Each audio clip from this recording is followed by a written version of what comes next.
¿Cómo están? Muy buenos días. Mi nombre es Alfredo Merino. Yo soy el presidente del Comité de Investigación e Innovación del Colegio Médico del Consejo Regional 11 de Huaraz. Y el día de hoy es un placer poder inaugurar este simposio de medicina en altura. Estamos convencidos desde el Consejo Regional que el manejo y el tratamiento de los pacientes en Huaraz tiene que ser individualizado según las condiciones que vayan teniendo estos mismos. No es lo mismo manejar un paciente sobre el nivel del mar que un paciente en altura. No es lo mismo manejar un paciente nativo de altura que un paciente intermitente de altura. Entonces, entender primero cómo la altitud cambia los factores fisiológicos desde el vientre materno, desde los cambios hormonales, los cambios metabólicos, los cambios a nivel de las gasometrías. Es importante para todo médico que trabaja en lugares de altura. Para nosotros es un placer contar con todos los médicos que vamos a tener hoy, porque todos ellos hacen investigación sobre medicina en altura de acuerdo a sus especialidades. Entonces, son personas que aparte de trabajar en zonas de altura, generan ciencia sobre esto. Y esto es importante porque una de las deficiencias grandes que tenemos es seguir copiando las mismas guías y las mismas terapéuticas que se dan sobre el nivel del mar y no comprender que nuestra base y los cambios y las personas que manejamos son muy distintas que de aquellas a las cuales las guías se hacen en referencia. Para el día de hoy es un placer presentar al doctor Douglas López Guimarães. Él es médico internista, es médico asistente del Servicio de Medicina Interna del Hospital Víctor Ramos Guardia. Es uno de los principales investigadores en la región Ancash acerca de medicina en altura. Y para mí es un placer presentarlo. ¿Cómo está, doctor Douglas? Estamos acá en el Colegio Médico 11 de Huaraz, listos para la exposición. Listo, doctor. Puede compartir la pantalla e iniciar su presentación. Gracias. Buenos días a todos. Es primero para agradecer al Colegio Médico, a su decano, y especialmente al doctor Alfredo Merino Luna por la invitación y la coordinación de este curso. El objetivo de esta presentación de algunos aspectos fisiopatológicos de la medicina de altura, de los médicos que trabajamos en altura, ¿no?, es poder conocer algunos aspectos que nosotros hemos observado y que son útiles para el ejercicio práctico de la profesión. Y en segundo lugar, que sirva como un incentivo para los colegas jóvenes especialmente, para ver si podemos hacer algunas investigaciones al respecto, porque en todo el mundo se ha vuelto a investigar sobre esto recientemente, ¿no? Eso vamos a mostrarlo acá. Y en ese sentido, esta presentación está dirigida para nuestros colegas jóvenes, especialmente del Consejo Regional 11 Huaraz. La definición de gran altura es aquellas que están por encima de los 2.500 metros sobre el nivel del mar y es anunciada por respuestas cardiorrespiratorias compensatorias que entran en juego y un claro aumento de la incidencia de enfermedades asociadas a estos síndromes, ¿no? Mal de montaña aguda, enfermedad cerebral de altura, edema pulmonar. Pero hay que señalar que las compensaciones fisiológicas por la hipoxia hipovárica ambiental y el frío comienzan a altitudes mucho más bajas, ¿no? Y también pueden verse influenciadas por las condiciones climáticas locales. Así, por ejemplo, las personas con reservas fisiológicas disminuidas y con enfermedades mal controladas pueden comenzar a deteriorarse en altitudes tan bajas como los 1.800 metros sobre el nivel del mar, ¿no? Y no existen asentamientos humanos permanentes, ¿no?, a mayores de 5.500 metros sobre el nivel del mar. En el año 2021 se ha hecho una estimación de la población mundial que vive en la altitud y se ha observado que más de 80 millones de seres humanos viven permanentemente en altitudes superiores a 2.500 metros sobre el nivel del mar, de los cuales 14 millones y medio residen a más de 3.500 metros. ¿Qué pasa? ¿Cómo me pues esto? Ya. Ahí yo me estoy aquí nomás. Ya. A ver. Este es un estudio aparecido hace 2 años, donde se observa que la población encima de los 2.500 metros de altitud, el Perú, ¿no? En América del Sur tiene más de 1,5 millones de habitantes. Pero en la población mayor de 3.000 a 5.000 metros de altitud, el Perú ocupa, después de China, la mayor población, ¿no? Después sigue Bolivia, ¿no? Estos profesores, ¿no? Indican que una mayor comprensión de las posibles diferencias fisiológicas que surgen de la vida a gran altitud conducirá a mejoras en el diagnóstico y tratamiento de enfermedades, lo que en última instancia mejorará la salud y el bienestar de las poblaciones de gran altitud. Ellos hacen énfasis en mencionar que la mayor parte de la investigación a gran altitud se basa en habitantes de tierras bajas del nivel del mar, de países occidentales industrializados, ricos y democráticos que ascienden a grandes alturas para realizar sus investigaciones, ¿no? Entonces, para nosotros es más sencillo porque nosotros vivimos aquí y trabajamos aquí. Algunas ciudades de altura en el Perú, ¿no? Observamos, aquí estamos nosotros, Huaraz, a 3.052 metros sobre el nivel del mar. Y en el Perú, en Puno, se encuentra La Rinconada, que es la ciudad más alta del mundo, ¿no? La ciudad poblada más alta, no confundir con los centros mineros, la ciudad poblada más alta del mundo, que es de 5.100 metros sobre el nivel del mar, ¿no? Esta ciudad se ha erigido sobre unas nevados donde hay minas de oro, ¿no? Ahora, el medio ambiente de altura puede definirse como un complejo ecológico multifactorial, en el que la disminución de la presión barométrica a medida que se asciende a la altitud y la consiguiente disminución de la presión de oxígeno ambiental constituyen los factores físicos predominantes. Este medio ambiente de altura tiene características ambientales y geográficas: menor presión barométrica, hipoxia ambiental, menor presión parcial de oxígeno, menor temperatura, mayor sequedad del aire, menor humedad, mayor radiación solar, ultravioleta y cósmica ionizante, mayores precipitaciones pluviales, menor contenido de yodo ambiental y cambios en la flora y la fauna típico. Pero también tiene características culturales, sociales y económicas, como lenguajes diferentes, concepciones culturales particulares sobre la vida, procesos de salud y enfermedad, sobre la muerte. Existe mayor su desarrollo en las zonas de grandes alturas, mayor pobreza, malnutrición, servicios de salud y educación deficitarios, personal sanitario que no conoce el proceso de salud y enfermedad en pobladores de altura, porque la mayoría de nosotros somos entrenados en facultades de medicina que están a nivel del mar, y a mayor altitud, menor índice de desarrollo humano.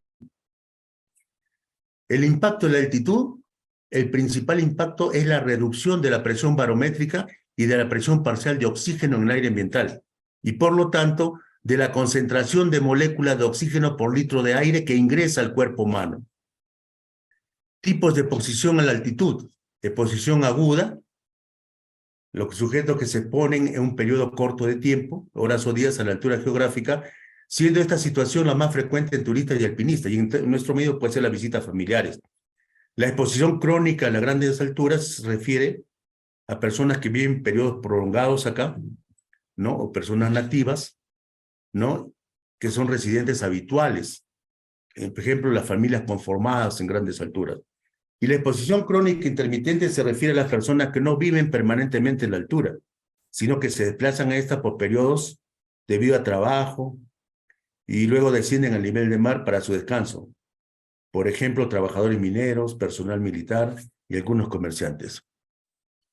Este es un cuadro para observar que la interrelación entre el medio ambiente, la susceptibilidad ambiental y la hipoxia hipobaríca, ¿no?, determinan los cuadros o síndromes de exposición aguda a la altura, exposición crónica intermitente y exposición crónica a la altitud, ¿no?, con sus respectivos procesos patológicos que se verán en otra oportunidad, porque hoy día vamos a hablar de procesos fisiopatológicos.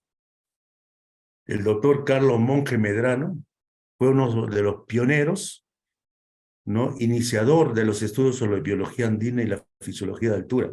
Él es el descubridor del mal de montaña crónico o enfermedad de Monge.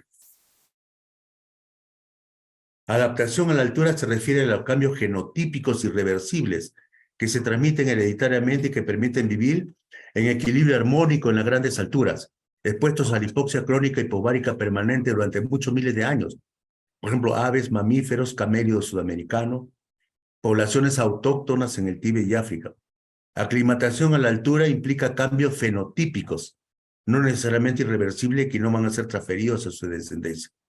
El poblador andino es relativamente nuevo en las alturas.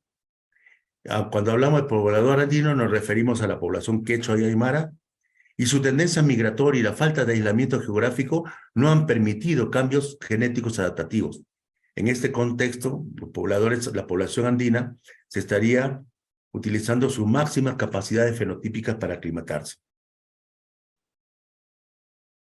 La residencia a gran altura plantea muchos desafíos de adaptación, ¿no? Especialmente en el periodo perinatal, ¿no? Aumento de las malformaciones congénitas es mayor a gran altura, aumento de la preeclampsia, disminución del peso de nacimiento, aumento de complicaciones neonatales, enlentecimiento del crecimiento durante la adolescencia, disminución del ejercicio máximo, del rendimiento máximo del ejercicio, aumento de las enfermedades de montaña crónica, aumento de la mortalidad pulmonar y interrogación si la mortalidad cardiovascular es mayor en la altura. Aquí observamos en este cuadro que conforme aumenta la altura sobre el nivel del mar, disminuye la presión barométrica, disminuye la presión inspiratoria de oxígeno, la presión arterial de oxígeno, la presión arterial de CO2 y la saturación de oxígeno. Así, por ejemplo, nosotros a 3.000 metros, nuestra presión barométrica ya no es 760, sino 523. La presión inspiratoria de oxígeno no es 149, sino 100. La presión arterial de oxígeno, que es 94, es nosotros 53. Y la presión arterial de dióxido de carbono, que es 40 más menos 5 a nivel del mar, en nosotros es 36. Y lógicamente la saturación baja también a 85. Es importante observar la presión arterial de CO2, ¿no? Nunca es 40, generalmente es entre 32 y 35 durante una práctica profesional. Y eso nos permite ver que personas que se acercan a cerca a 40 de CO2 están sufriendo algún problema o alguna patología pulmonar. ¿Por qué las personas que ascienden recientemente a las grandes altitudes se sienten diferentes? Porque la frecuencia cardíaca al reposo y con un esfuerzo físico aumenta. Se incrementa la frecuencia respiratoria y el volumen tidal. Hay suspiros frecuentes. Se incrementa la frecuencia en la micción. Disney al ejercicio que se resuelve rápidamente con el reposo. Dificultad para dormir.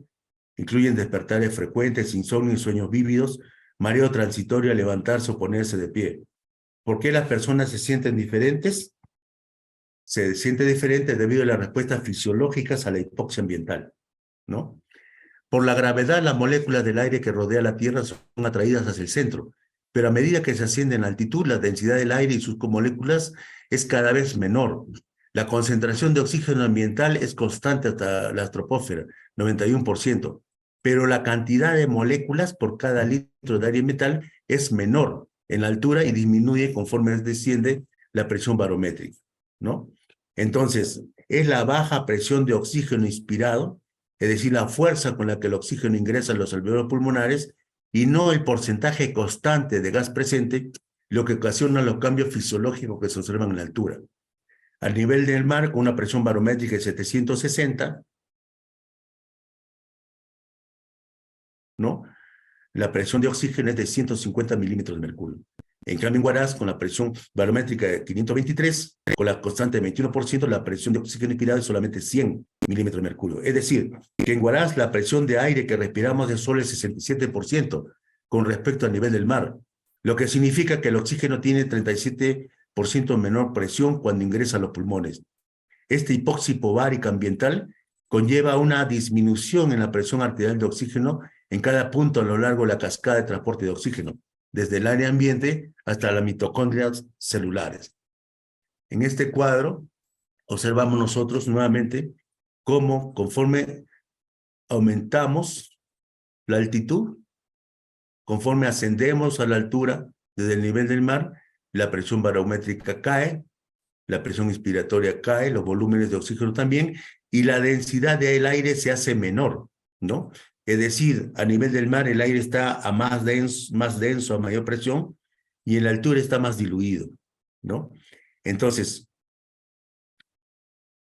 esta presión de oxígeno inspirado, ¿no? Disminuido, es la que ocasiona los problemas cardiopulmonares en la altura, ¿no? La exposición a grandes alturas tiene respuestas inmediatas, principalmente a nivel del aparato pulmonar. Hay mayor ventilación modulada por la respuesta inflamatoria hipóxica y limitada por la calosis respiratoria, que puede conducir a remodelación vascular pulmonar. Es inicio inmediato, ¿no? Al poco minuto de llegar a la altura y efecto máximo a los 4 o 7 días. Hay diuresis de bicarbonato que contrarresta esta alcalosis y aumenta la ventilación. Aumenta el tono simpático. La presión arterial sistémica a veces se eleva, ¿no? A veces se eleva. Y esto es importante porque hay personas que cuando están a nivel del mar tienen presión normal. Y cuando están en la altura, su presión constantemente está alta, ¿no?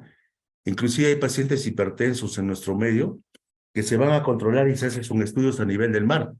Y allá los encuentran normales, ¿no? O no los encuentran nada. Y cuando vienen acá, ¿no? Están con la presión alta.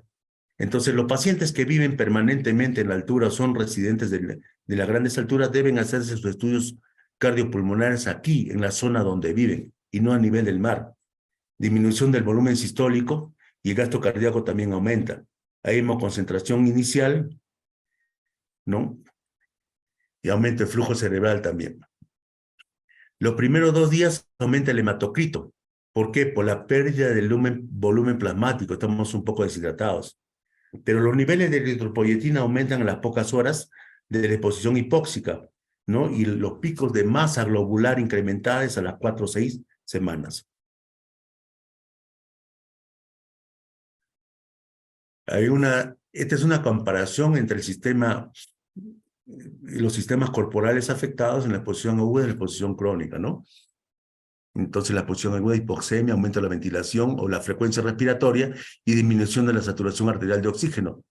En la exposición crónica, hipoventilación, hipertensión pulmonar, aumenta el volumen sanguíneo capilar pulmonar, aumento de la capacidad de difusión y exacerbación de enfermedades previas, ¿no? En cardiopulmonar hay aumento transitorio de la presión arterial, que en algunos queda permanentemente elevada, aumenta la frecuencia cardíaca, aumenta el tono venoso y gasto cardíaco y edema periférico. En la exposición crónica hay disminución de la presión arterial sistólica, diastólica, hipertrofia ventricular derecha, insuficiencia cardíaca derecha, desaturación del oxígeno arterial, aumento de los triglicéridos, exacerbación de las cardiopatías congénitas. A nivel hematológico, concentración de hemoglobina aumentada, disminuye el volumen plasmático, aumenta la eritropoyetina y el dímero D. A la exposición crónica hay policitemia, aumento de la capacidad de transporte de oxígeno. A nivel renal hay aumento de la excreción de bicarbonato, disminución de calcio y fosfato plasmáticos, alcalosis respiratoria hipocárnica y aumento de la diuresis, ¿no? A nivel crónico hay hiperuricemia, la hiperuricemia es mayor en la población de grandes alturas que a nivel del mar, microalbuminuria, disminución del flujo plasmático renal, aumento de la fracción de filtración, tasa de filtración glomerular conservado levemente disminuida por hipertrofia glomerular, ¿no? Existen 4 posibles mecanismos adaptativos para superar las limitaciones de la hipoxia ambiental a gran altitud. Estos mecanismos actúan sobre la ventilación en reposo, la respuesta ventilatoria hipóxica, la saturación del oxígeno de la hemoglobina arterial y la concentración de hemoglobina. Los estudios en poblaciones de las cordilleras andinas y tibetanas han mostrado diferentes cambios adaptativos entre ambos grupos, a pesar de estar a la misma altitud, pero con tiempo de residencia diferentes, ¿no? Los tibetanos tienen entre 50 a 70 mil años viviendo ahí, y nosotros tenemos entre 10 a 12 mil años.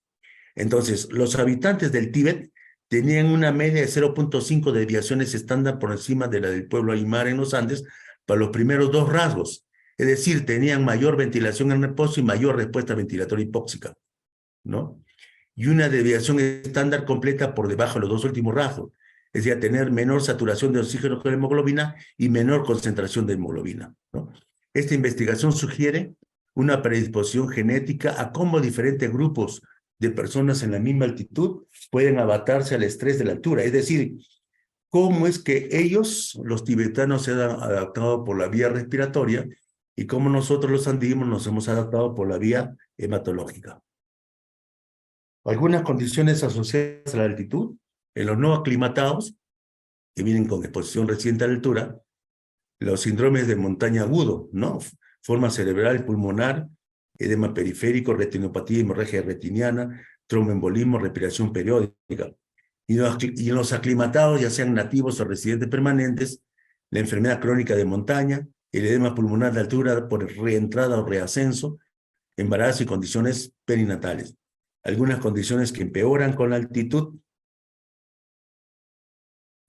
dolencias comunes en grandes alturas, sequedad de las vías respiratorias, ¿no? Debido a la hiperventilación y la humedad baja ambiental que a menudo conduce a una tos persistente que se llama tos de altura, síncope, cefalea de altura, condiciones que predisponen al más de montaña agudo, impacto de la altitud en pacientes con enfermedades pulmonares, mayor ventilación, más disnea al mismo ejercicio y más hemoglobina, reducción de la capacidad aeróbica, más requisitos de hierro suplementario, probablemente una esperanza de vida reducida, pero esto hay que verlo entre paréntesis.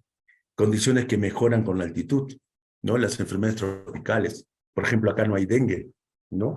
Porque a estos 3.050 metros no vive el vector, el mosquito, anófeles.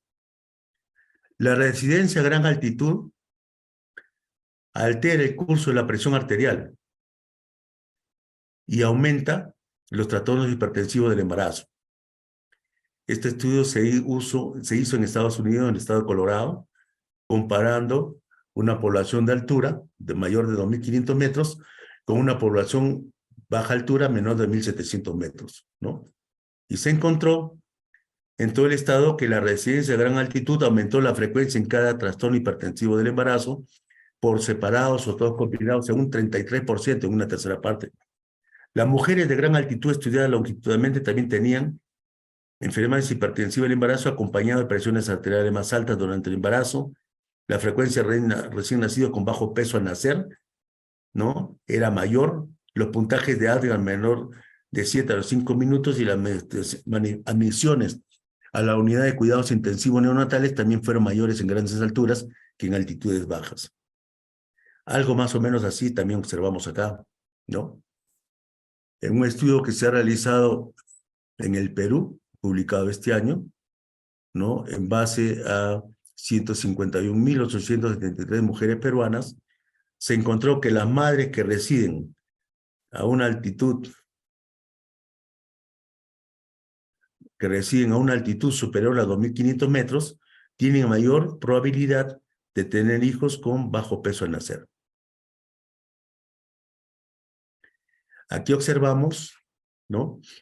En la vertical los pesos de los bebés nacidos y en la horizontal la altura a nivel del mar. Observamos que conforme se aumenta el nivel de altitud, los pesos de los recién nacidos caen. Se ha calculado más o menos que cada 1.000 metros por encima del nivel del mar cae 100 gramos menos de peso del bebé al nacer.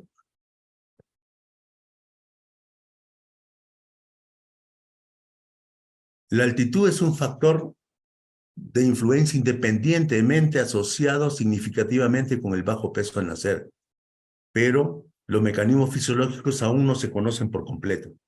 La hipoxia de baja presión en las grandes altitudes puede ser la causa última de la restricción del crecimiento fetal. El cuerpo desarrolla eritropoiesis compensatoria a grandes alturas debido a la hipoxia crónica persistente para mejorar la capacidad de transporte de oxígeno y compensar el suministro insuficiente de oxígeno. Sin embargo, el exceso de eritrocitos aumenta la viscosidad de la sangre, enlentece el flujo sanguíneo y aumenta la resistencia al flujo sanguíneo, lo que puede provocar una perfusión insuficiente del tejido placentario. Además, la hipoxia crónica disminuye el flujo sanguíneo de la arteria uterina relacionado con el embarazo, lo que reduce la perfusión sanguínea de la placenta y afecta el crecimiento y desarrollo fetal. Finalmente, la placenta puede responder directamente a cambios en la concentración de oxígeno en la sangre o en la fisiología materna. lo que resulta en una remodelación estructural de la placenta con engrosamiento de la membrana basal trofoblástica y aumenta de las fibras de colágeno. Las curvas de crecimiento son diferentes también a nivel del mar que en las grandes alturas. Este estudio se hizo en la China y se observó que los niños a 3.000 metros sobre el nivel del mar tienen una talla, un peso de 30.200 gramos, ¿no? Una longitud de 52 centímetros y un perímetro cefálico de 32.5, ¿no? Entonces, lo que se hace es, y lo que se ha sugerido es que se establezca curvas de crecimiento y desarrollo para cada nivel de altitud, ¿no? Para cada nivel de altitud. Es diferente la curva, por ejemplo, a 3.000 metros, cada 4.000 a 5.000 metros sobre el nivel del mar. Y eso va a servir para que el profesional de la salud pueda evaluar, ¿no? a los recién nacidos y hacerle un control en el seguimiento durante la adolescencia. En nuestro medio también hay mucho cardiopatía congénita. La cardiopatía congénita son más frecuentes en la altura que a nivel del mar. Un equipo peruano, en una publicación de este año, ha hecho un nuevo algoritmo para detectar cardiopatías congénitas en diferentes altitudes, ¿no? Este estudio se hizo en Cerro de Pasco, ¿no? Pero este hecho ya había sido observado por nuestros antiguos maestros de la medicina peruana, que no solamente ejercían su profesión, sino que también investigaban y publicaban, es decir, que eran médicos científicos. Hace 70 años, ¿no? Ellos encontraron que es más probable encontrar conducto arterioso permeable o persistente y comunicaciones intraauriculares en pacientes nacidos en grandes alturas. Hace 60 años, ¿no? Ellos volvieron a recalcar que el conducto arterioso permeable es más frecuente a gran altura que el nivel del mar, y la incidencia aumenta gradualmente a medida que aumenta la altitud sobre el nivel del mar, siguiendo la relación una curva tipo parabólica. O sea, a mayor altura sobre el nivel del mar, mayor presencia de cardiopatías congénitas. Es un caso que nosotros recibimos el año pasado en abril, ¿no? Esta es una mujer de 22 años, referida al hospital de Carhuaz, al servicio de ginecología por la emergencia, ¿no? Una mujer puérpera, de 2 días de parto vaginal comunitario en una altura mayor de 2.500 metros, y que súbitamente presenta disnea, edemas e hipoxemia severa. Ingresó saturando 77% el aire ambiental, ¿no? El diagnóstico, con lo que lo enviaron, fue neumonía más retención de secundinas, ¿no? Y cuando se le hizo la evaluación,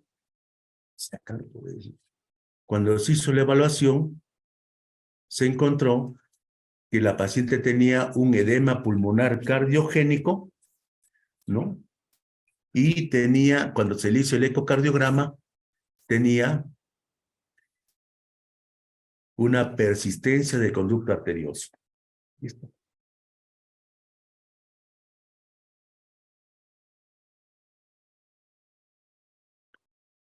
Este es un varón que ha llegado hace una semana, el día 14, vino por la emergencia. Un varón de 25 años, procedente de una comunidad de altura mayor de 3.000 metros, ¿no? Que decía que cada vez que jugaba fútbol presenta dolor torácico, disnea y sensación de desmayo, ¿no? Entonces, en la emergencia, le tomamos un electrocardiograma, que es complejo, le tomamos una radiografía y se ve un corazón grandote, de gran volumen, ¿no? Y ese mismo día, 14 de junio, llamamos al cardiólogo que está en el consultorio, ¿no? Y le sugerimos que le haga un ecocardio, y era una anomalía de Einstein, diagnosticada en la emergencia, como en ningún hospital en la emergencia del Perú, ¿no? Tenía cavidades cardíacas dilatadas y el aparato valvular tricupillo descendido, ¿no? Anomalía de Einstein. Pero nosotros tenemos problemas también en nuestro medio con las enfermedades valvulares reumáticas, ¿no? Es una paciente de 59 años, procedente de la altura, que se presentó por disnea y signos de falla cardíaca, ¿no? Se le tomó una radiografía de tórax, un electrocardiograma donde había fibrilación permanente, y se le hizo un ecocardiograma, ¿no? Esto ha sido en mayo de este año. Hizo una estenosis mitral severa más fibrilación auricular permanente, ¿no? Estos casos son relativamente frecuentes en nuestro medio, las enfermedades valvulares con cardiomegalias, posiblemente de origen reumático, algo que no se observa ya en la costa y menos en los países desarrollados. Y ella tenía hipertensión pulmonar y tenía también un trombo intraauricular izquierdo, ¿no? Con estos estudios lo enviamos a cirugía cardiovascular a un hospital nacional. Los problemas abdominales en nuestro medio son frecuentes, especialmente la patología biliar, los síndromes ulcerosos, úlcera péptica, el cáncer gástrico, las hemorroides, ¿no? El crecimiento del colon, ¿no? Doligomecolon andino, ¿no? Y nosotros, en un estudio que hicimos y no publicamos hace 30 años, ¿no? Hace 30 años hicimos un estudio de seguimiento de estos casos. Con la unidad de gastroenterología cogimos 50 casos no registrados consecutivamente durante 2 años, con criterio de ingreso de dolor abdominal crónico mayor de 6 meses y que fueron diagnosticados mediante cuadro clínico y estudio radiológico de colon con enema varitado. Todos fueron nativos de la Sierra de Ancash, promedio de edad 54,4 años, pero eran desde 22 hasta los 80 años. 60% de sexo masculino, 72% procedía de zona rural, 40% agricultores, 84 pacientes con hábitos dietéticos a base de tubérculos y cereales. El 100% presentó dolor abdominal crónico recurrente mayor de 6 meses. 60% tenía dolor mayor de 3 años, 76% hizo distensión y balonamiento abdominal y 56% estreñimiento crónico. Se hizo el enema varitado para diagnóstico, ¿no? Y se encontró que la afectación era el colon sigmoide en el 52% de los casos. Durante el seguimiento de 2 años, el 24% de ellos, o sea, 12 de 50, hizo la complicación quirúrgica, que fue vólvulo sigmoides en el 83% de los casos. Los exámenes auxiliares de rutina, coproparasitológico, ecografía abdominal, endoscopía digestiva en algunos casos dieron resultados negativos, ¿no? Este estudio que no hemos publicado, que solamente está en abstract, ¿no? Concluimos que un paciente nativo de la Sierra de Ancash que se presenta con dolor abdominal crónico y distensión sin deterioro físico, en quien no se encuentra patología subyacente, debe ser investigado por dolicomegacolon andino como causa de la sintomatología. El paciente debe ser educado, controlado y seguido, debido a que casi la cuarta parte de ellos hacen la complicación quirúrgica, ¿no? Que es esta, el vólvulo de sigmoides. El vólvulo de sigmoides, ¿no? La mayoría de estudios publicados es así como esto, ¿no? Vólvulo de sigmoides, que son operados. En cambio, nosotros hicimos un estudio de seguimiento y observamos que casi la cuarta parte desarrollaba esta complicación. Muy bien. Mecanismo patogénico para los síndromes por exposición aguda a grandes alturas, ¿no? Se ha postulado muchos mecanismos, ¿no? Tendría que ver el estrés oxidativo, los radicales libres, ¿no? El daño endotelial directo debido a la hipoxia ambiental, incremento de la vascularización a nivel de la permeabilidad vascular, ¿no? La respiración de Shake-Stone, el estrés hipóxico durante el sueño, la disrupción del sueño, despertares profundos, excitación o estimulación simpática, ¿no? Y la disregulación de flujo sanguíneo micro y macrovascular, ¿no? Todo esto está siendo estudiados. Y nosotros hemos hecho un estudio el año pasado en una revista, publicado en una revista de acceso libre, que es la revista Horizonte Médico del año pasado. Hicimos un estudio observacional descriptivo en base a 57 pacientes, 38 peruanos, 19 extranjeros, que se presentaron en el servicio de emergencia del Hospital Víctor Ramos Guardia entre enero del 97 y enero del 2020. Todos cumplieron con los criterios diagnósticos de Ley-Luis y una radiografía para edema pulmonar de altura. Son casos que seguimos viendo permanentemente. Por ejemplo, este caso se presentó este fin de semana, el sábado 17, ¿no? Es un muchacho de 14 años, natural de Cata, Recuay, había ido a la costa unos días, cuando regresó se le edema pulmonar, ¿no? Este es el día 17 y este es el siguiente día, ¿no? El tratamiento, no se olviden, es reposo absoluto, oxigenoterapia y nifedipino de 30 miligramos 1 o 2 veces al día que tenemos todos en el hospital, ¿no? Esta es una ayuda para la terapia de las enfermedades agudas. Está tomado de la última edición del libro de Fishman del 2023, ¿no? Incluye también la cefadea de grandes alturas, que se trata con acetaminofén o ibuprofeno, ¿no? No con otras medicaciones que a veces son complejas y son difíciles de conseguir en otro medio, ¿no? Ketoprofeno y otras cosas.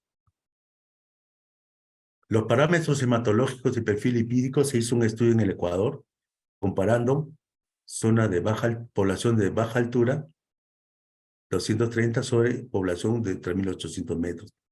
Y se encontró que hay diferencias clínicas en el perfil de lípidos plasmáticos, con niveles más altos de colesterol HDL, LDL en habitantes de la cordillera de los Andes, versus sus pares de la cuenca amazónica. Cada vez que recibamos un paciente con accidente cerebrovascular, ictus o stroke, que es frecuente en nuestro medio, ¿no? Lo que hemos observado nosotros es que ante los mismos factores de riesgo cardiovascular, aquí se hace más ictus o stroke, ¿no? Que cardiopatía isquémica, ¿no? Vemos nosotros infartos más o menos 10 a 15 casos al año, pero stroke o ictus vemos todas las semanas, ¿no? Entonces hay que tener presente la hemoglobina y hematocrito, ¿no? El hemoglobina y hematocrito debemos tener presentes al evaluar la incidencia de accidente vascular, especialmente del tipo isquémico. Aquí observamos cómo, ¿no? Las pacientes de Etiopía en África, la población del nivel de mar de los Estados Unidos y los tibetanos, tienen una curva de hemoglobina promedio similar a lo del nivel del mar. Y sin embargo, nosotros los andinos tenemos una curva de hemoglobina promedio que está en 18, que está elevado, ¿no? Entonces, los etíopes y tibetanos que permanecen permanentemente entre la altura de 3.500 a 4.000 metros, muestran una distribución de hemoglobina cercana a los residentes del nivel del mar. En cambio, los andinos, tanto quechuas como aymaras, que viven a una altitud similar, son característicamente policitémicos, ¿no?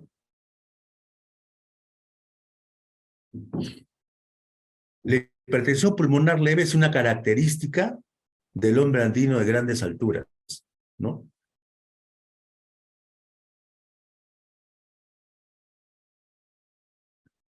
Eso lo hallaron nuestros profesores hace 60 años, ¿no? Con cateterismo cardíaco derecho en el mismo lugar, en la altura. Trabajaron en Cerro de Pasco, ¿no? Hicieron cateterismo cardíaco directo hace 60 años. Algo que no se ha vuelto a repetir porque ahora usan más el ecocardiograma. Entonces, ellos encontraron estos valores hemodinámicos normales para esa población a 4.300 metros, ¿no? Por ejemplo, niños de 1 a 5 años viviendo en la altura, de 6 a 14, adultos de 18 a 33, comparados con adultos a nivel del mar. Por ejemplo, en adultos a nivel del mar, el hematocrito es 44, la hemoglobina es 14, en los niños es hematocrito 49.3 y hemoglobina 14. Conforme se va ascendiendo, ¿no? En la edad, ¿no? Miren, va la hemoglobina aumentando, ¿no? De 1 a 5 años, 14, de 6 a 14, 15, hasta que de adulto ya tiene su patrón normal de 19.5 o 4.350 metros sobre el nivel del mar. Igual la saturación de oxígeno a nivel del mar 95, y en Cerro de Pasco 78, 77 y 78, no aumenta mucho. Pero sí la presión de la media de la arteria pulmonar a nivel del mar es 12, ¿no? En los niños menores 45, de 6 a 14 años 28, que es similar a los adultos, ¿no? Es una presión arterial media de la arteria pulmonar, ¿no? Que es adaptada a su estancia en la altura, a su estancia en la altura. La eritrocitosis excesiva es estudio hecho también en Cerro de Pasco, es un grupo peruano, ¿no? Encontró que las probabilidades de factores de riesgo cardiovasculares elevados, ¿no? En pobladores andinos con eritrocitosis excesiva fueron casi 4 veces mayores que a nivel de grandes alturas, ¿no? De los pobladores sanos de grandes alturas. Esto significa que la eritrocitosis excesiva está asociada a hipertensión, glucosa sérica en ayuno elevado, resistencia a la insulina y triglicéridos séricos elevados, ¿no? Algo que vemos nosotros todos los días en la emergencia, ¿no? No hay un día en que no venga una crisis hipertensiva, un día que no venga un diabético descompensado, estando a grandes alturas. ¿Por qué? Porque los cambios económicos en las últimas décadas han llevado a una disponibilidad más fácil de alimentos de baja calidad y a un estilo de vida menos activo, no acompañado de una educación sanitaria adecuada. Como consecuencia, estas poblaciones de grandes alturas ahora enfrentan una epidemia sin precedentes de obesidad y propagación de factores de riesgo cardiovascular, incluida la hipertensión arterial, ¿no? Es decir, existe un cambio en los hábitos alimentarios, ¿no? Ahora ya no se toma una sopita de huevito con papita, ahora se prefiere comer fideos. La vasoconstricción hipóxica en la altura es frecuente y es condicionante para el edema pulmonar de altura. La hipertensión pulmonar de grandes alturas es diferente al resto de hipertensiones pulmonares, ¿no? En la histopatología hay extensión distal del músculo liso, hipertrofia medial de las arterias pulmonares, ¿no? Extensión distal del músculo liso los hace musculares longitudinales y hipertrofia medial del tejido, que ocurre durante el desarrollo o postdesarrollo. ¿Y esto se resuelve o no? A diferencia de las hipertensiones pulmonares primarias, sí. La reubicación, el viajar a baja altitud, da como resultado una resolución completa de la hipertensión pulmonar, por lo menos viviendo 2 años o más a nivel del mar, algo que no ocurre con la hipertensión pulmonar primaria, ¿no? Y hipertensión pulmonar reciente permanentes permite que haya susceptibilidad por vasoconstricción pulmonar, por eritrocitosis, señalización alterada del factor inductor de la hipoxia, programación fetal, deficiencia de hierro y otras alteraciones respiratorias. Esta base anatómica se ha observado por los estudios hechos por los maestros peruanos hace más de 60 años, ¿no? ¿Qué se observó? Aquí vemos al recién nacido a las 72, 1, 5 años, 6, 14 años, 15, 33 años. Y aquí estaba la presión, aquí en la vertical está la presión arterial pulmonar. ¿Qué se observa? Que cuando se nace a nivel del mar o en las grandes alturas, la presión de la arteria pulmonar es alrededor de 60 milímetros de mercurio. Pero a nivel del mar, en las 24 a 48 horas, eso cae a nivel normal, ¿no? 12, 15. Pero en las grandes alturas esto cae muy lentamente, ¿no? Muy lentamente. Una declinación lenta de la presión arterial media pulmonar, ¿no? En la gente nacida en grandes alturas. En cambio, a nivel del mar cae rápidamente en 24 a 48 horas, ¿no? Y esto se debe a la remodelación de las arterias pulmonares distales, ¿no? El recién nacido a nivel del mar, evaluación postnatal, el recién nacido a las grandes alturas, en la evolución postnatal, las arterias siguen todavía gruesas, ¿no? Por remodelación vascular. Y esto se observa en los estudios de anatomopatológicos. Por ejemplo, este ventrículo derecho a nivel del mar. Este es de un niño de 11 años y este es de un muchacho de 21 años, ¿no? Este es el ventrículo izquierdo y este es el ventrículo derecho, ¿no? A nivel del mar se ve que el ventrículo derecho tiene características normales y sin embargo en las grandes alturas se ve un ventrículo derecho grueso, hipertrofiado, ¿no? Como una característica de adaptación a grandes alturas. Esto permite observar que los cambios electrocardiográficos son diferentes a nivel del mar que en las grandes alturas. Un electrocardiograma de una persona a nivel del mar es diferente de un electrocardiograma de una persona a nivel de grandes alturas. Aquí se encuentra desviación del eje QRS a la derecha, signo de hipertrofia ventricular derecha, inversión de la onda T, más prevalente en las relaciones precordiales derechas. Esta inversión en la onda T en nuestro medio no significa isquemia, ¿no?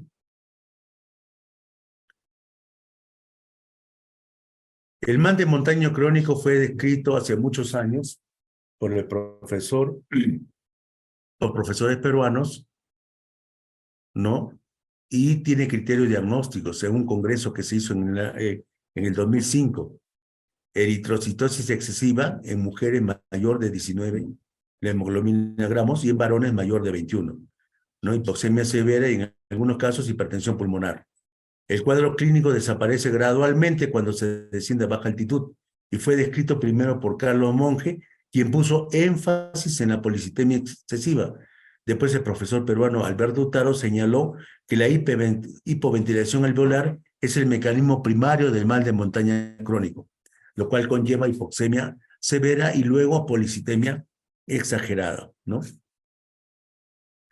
El profesor Peñalosa y su grupo fueron los primeros en describir la evolución de la leve hipertensión pulmonar fisiológica en los pobladores saludables hacia la moderada y severa hipertensión pulmonar encontrada en pacientes con mal de montaña crónico o enfermedad de Monge, que luego desarrollan o evolucionan a cor pulmonar crónico con insuficiencia cardíaca, como consecuencia de una pérdida de la adaptación a las grandes alturas, ¿no?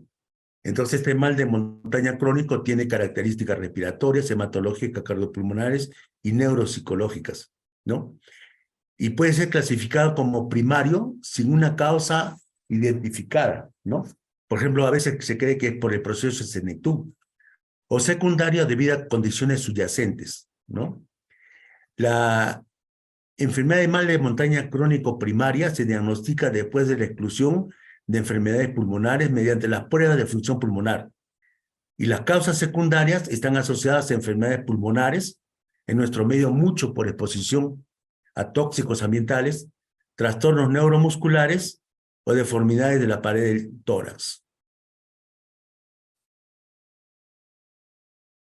El doctor Aquiles Monroy, que trabaja en el Hospital de Chula en Loroya, describió hace 10 años el signo de la bandera peruana, ¿no? Observa un paciente con mal de montaña crónico, eritrocitosis excesiva de altura, ¿no? Sus manos moradas, rojas, y él con hemoglobina 16 en medio, ¿no? Imita la bandera peruana, ¿no? Rojo, rojo, blanco. Algo que nosotros curiosos, ¿no? Hemos observado también en este paciente, el año pasado en abril, es un varón de 73 años, que trabajó en la mina durante 30 años, llega con hemoglobina 22.4 y hematocrito 70%, ¿no? Miren, que es la mano en la técnica de enfermería, tiene 16 de hemoglobina, y la mano del paciente. Miren su placa de tórax, mano que tiene hipertensión, probablemente lo más probable es que tenga hipertensión pulmonar con cardiomegalia, ¿no? Entonces, ¿en qué se diferencian los pobladores de grandes alturas con los pacientes que tienen mal de montaña crónico, ¿no? Se diferencian en que la hemoglobina es más alta, el hematocrito es más alta, la saturación de oxígeno es menor con respecto a los pobladores de altura, ¿no?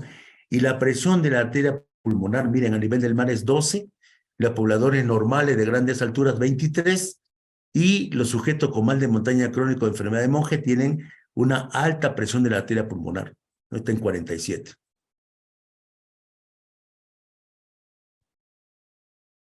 Esta es una mujer que hemos visto recién, desde el día 8 de este mes, de 74 años, natural y procedente de caserío de Ucro, en Independencia, que cocinó durante muchos años con leña.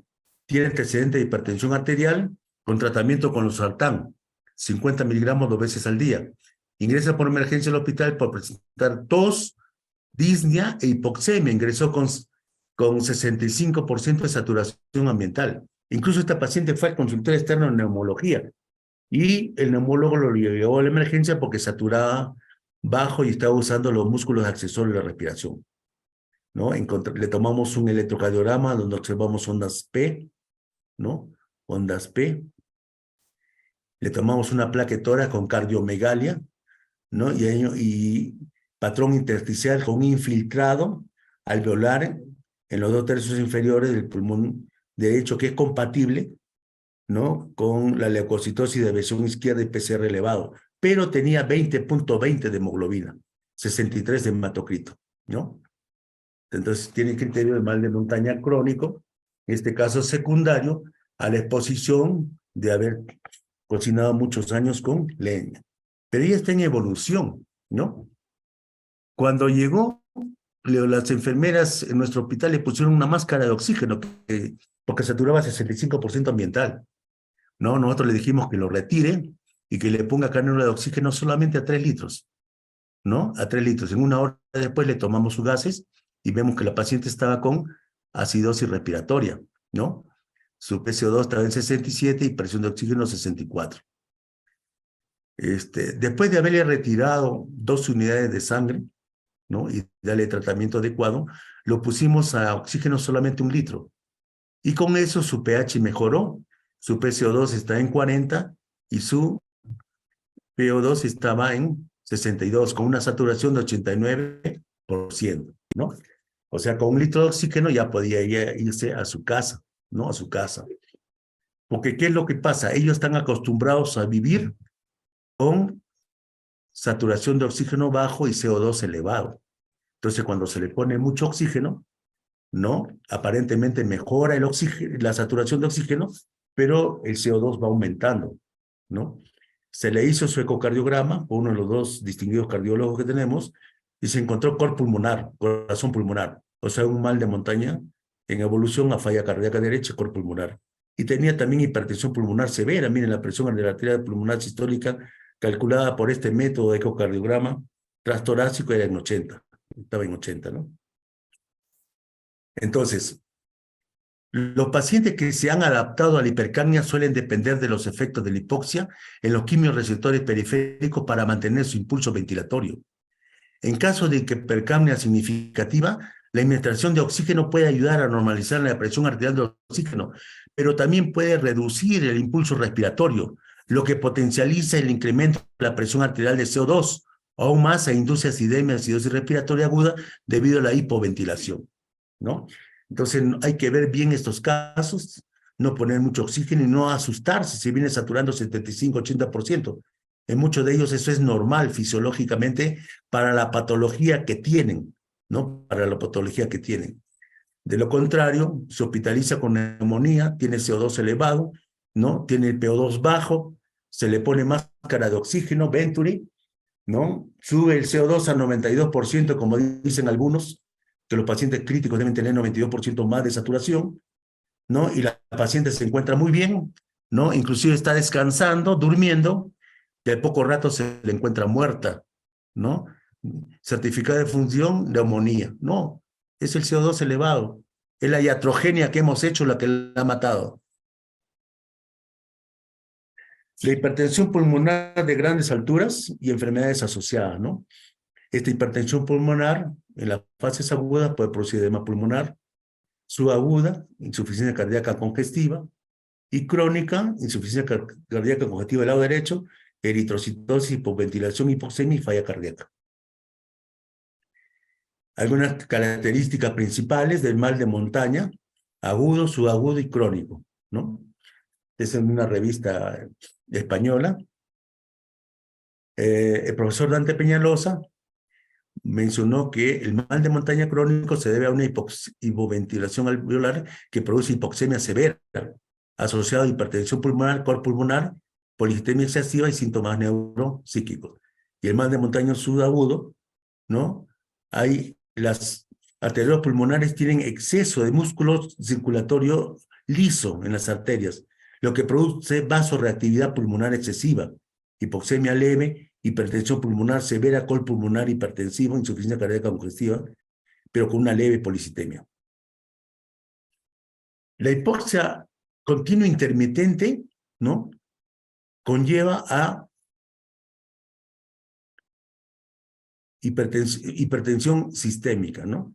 La hipoxia crónica continua, de los que vivimos acá, somos residentes de grandes alturas por muchos años, puede conllevar a hipertensión pulmonar. Y la hipoxia intermitente crónica ¿no? Debido a la activación del HIF y de la acción del HIF-2 alfa, conlleva a hipertensión sistémica. Hay que tener cuidado, ¿no? Por eso se chequea a todos los trabajadores mineros, policías, comerciantes de grandes alturas, ¿no? Porque en algún momento pueden hacer hipertensión sistémica. En este cuadro, para ver cómo es que los pobladores de Asia tienen un volumen de glóbulos rojos menor que las poblaciones andinas, ¿no? Las poblaciones andinas, a pesar que viven al mismo nivel, ¿no? Entre 3.500 y 4.300 metros sobre el nivel del mar. Pero la diferencia es que ellos son mucho más antiguos que nosotros, 50, 70.000 años ahí, y nosotros de 10 a 12.000 años aquí. La hipoxia inicialmente puede estimular muchas vías, ¿no? Y en horas a días, cuando llegamos a altura, hay disminución del volumen plasmático. Por eso el hematocrito está elevado. Pero conforme transcurren las semanas a meses, ¿no? Hay aumento de la masa hemoglobina. Es una explicación diferente de por qué la concentración de hemoglobina está elevada. En la fase aguda, por la pérdida de volumen plasmático. Y en la fase crónica, después de semanas a meses, debido al aumento de la masa de glóbulos rojos o eritrocitos debido a la estimulación de la eritropoyetina sobre el riñón, ¿no? Lo que el profesor Dante Peñalosa planteaba es que hemoglobina umbral palmar de montaña crónica de 25 en varones se hizo a 4.340 metros en Cerro de Pasco en una ciudad minera del Perú. Pero puede no ser válido para altitudes más bajas, como nosotros, por ejemplo, que estamos a 3.050, 3.100. Y entonces el diagnóstico de mal de montaña crónico en altitudes más bajas, entre 3.000 y 4.000 metros, pueden ser pasados por alto. Y él menciona que hay una revisión de un estudio epidemiológico chino de más de 5.000 sujetos a 3 niveles de altura, demostrando que los valores de hemoglobina varían significativamente de acuerdo al nivel de altitud y etnicidad. Y consecuentemente los valores de umbrales no son los mismos, ¿no? Entonces él piensa que este razonamiento similar puede ser aplicable al rango de altitudes entre 2.500 y 4.000 metros en Bolivia, ¿no? Y en el Perú. ¿Qué tenemos que hacer? Hacer estudios poblacionales de hemoglobina, hematocrito y saturación de oxígeno a nivel de Huaraz, ¿no? Para ver si esto es cierto, porque nosotros hemos visto gente que tiene 18, 19, varones que tienen 18, 19 de miligramos por decilitro de hemoglobina y ya están con problemas de mal de montaña crónico, ¿no? Recuerden que este criterio es de criterio de consenso de 2005 para poblaciones que viven a este nivel, a 4.340 metros. La hemoglobina en embarazadas, ¿no? Se hizo este estudio que está publicado. Miren, en Huaraz, el primer trimestre 13, segundo trimestre 12.8, tercer trimestre 12.6. Conforme se asciende a la altura, ¿no? La hemoglobina, hematocrito es más alto, ¿no? Son hemoglobina y hematocritos que son fisiológicos para su nivel de altura. No tenemos que descontar nada. La hemoglobina óptima, ¿no? Con el más bajo riesgo, ¿no? En gestantes es entre 11 y 30 gramos por decilitro. Esta es la hemoglobina que el doctor Julio Menacho, que es eminente médico hematólogo, ha calculado para Huaraz, ¿no? Ha calculado para Huaraz. Y aquí observamos, pero no se ha hecho el estudio, es un cálculo que ha hecho, por ejemplo, en varones de 14.9 a 19.9, mujeres no gestantes y posmenopausia 13.9 a 17.9. Recién nacido de 16.5 a 19.5. Y niños varía con la edad, ¿no? De 11.2 a 16.5, ¿no? Este es en la ciudad de La Rinconada, ¿no? Vemos que en ellos la hemoglobina normal a 5.100 metros es 20.21 y el hematocrito 60.19, ¿no? Por ejemplo, una mujer aquí con 20 ya estaría dentro del criterio de mal de montaña crónico, ¿no? Sin embargo, es una hemoglobina normal para su nivel de altura. Y está la presión arterial, sistólica, diastólica, la frecuencia cardíaca, la saturación de oxígeno a ese nivel es de 84%, a 5.100 metros. Este es un estudio de gases que hicieron investigadores peruanos y publicado, ¿no? observamos que el valor del pH y el lactato se encuentran dentro de rasgos normales para el nivel del mar, pero no ocurre así con la presión de oxígeno, CO2, bicarbonato, saturación de oxígeno y el PAF, ¿no? Entonces vemos, por ejemplo, que la presión de CO2, ¿no? En Huánuco, que está a 1818 metros, está en 34.46, ¿no? Y en Cerro de Paz, que está a 4.380, está en 27.6. Yo sugiero que observen este valor los pacientes acá cuando se le haga un AGA. Nunca llega a 40, ¿no? En nuestro medio he calculado que está entre 32 y 35. Cuando sube de 35 hay que parar bien la oreja y mirar qué cosa es lo que tiene el paciente. Ahora, en la altura se ha observado, con respecto a los problemas renales, que hay hiperuricemia, que es común en gente que vive a gran altura y se asocia con eritrocitosis excesiva, hipertensión y proteinuria, ¿no?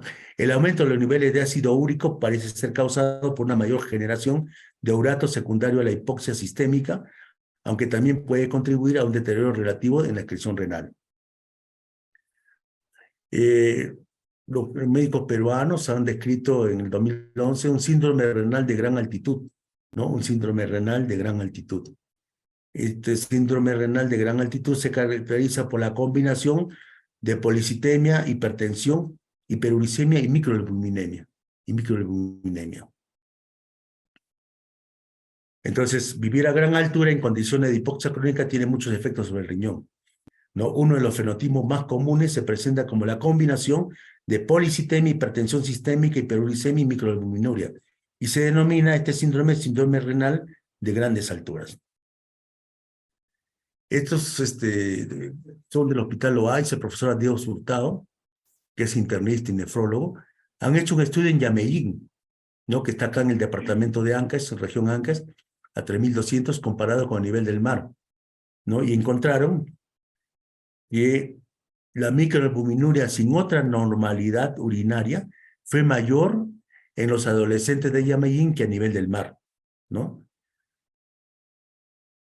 Y él observó que esta microalbuminuria persistente en más de una cuarta parte de los adolescentes que vivían a gran altura en Yameyín, ¿no?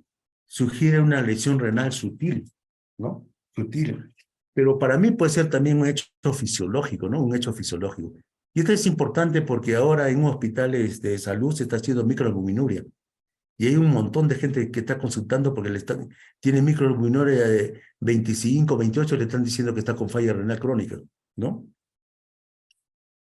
La respuesta fisiológica renal a la exposición crónica en las grandes alturas, la hipoxia crónica incrementa la actividad simpática, ¿no? Aumenta la presión arterial, aumenta el sistema renina-angiotensina, aumenta la hiperfiltración renal, disminuye el flujo plasmático renal y aumenta la fracción de filtración, ¿no?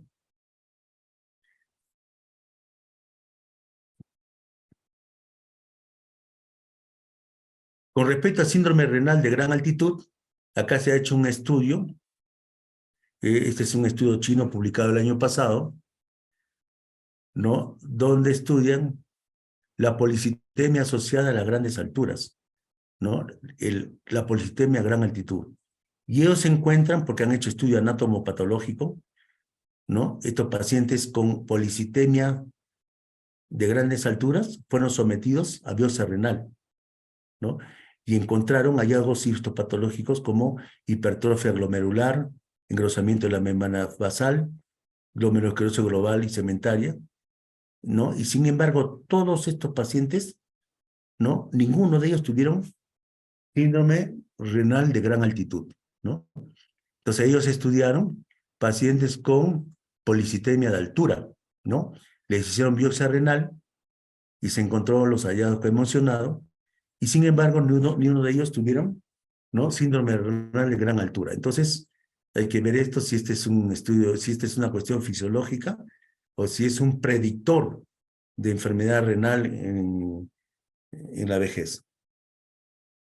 Los profesores de esta revista Horizonte Médico han mencionado que la investigación en las zonas andinas no solo contribuye a darle una identidad al médico peruano, sino que abre la oportunidad de mejorar la equidad la salud, bienestar y la eficiencia en la búsqueda de soluciones para los problemas de una población particular, con frecuencia más vulnerable y con falta de acceso a servicios adecuados a sus necesidades. Es en ese contexto que nosotros, hace ya más de 20 años, entusiastas, curiosos, cultores de la medicina de altura, hemos hecho un esfuerzo, ¿no?, por hacer algunas publicaciones en revistas nacionales, porque queremos que sean accesibles a nuestros colegas, especialmente a los colegas que trabajamos en altura, ¿no? Y veo que el doctor Alfredo Merino Luna va a tener una charla sobre investigación en altitud en Huaraz. ¿Por qué es tan difícil publicar? Siempre nos ha sido difícil publicar, ¿no? Nadie nos ha apoyado, ¿no? Es la típica. Pero nosotros hemos logrado tener 24 publicaciones, ¿no? Y no se va a quedar ahí. Eso es todo, colegas. Muchas gracias.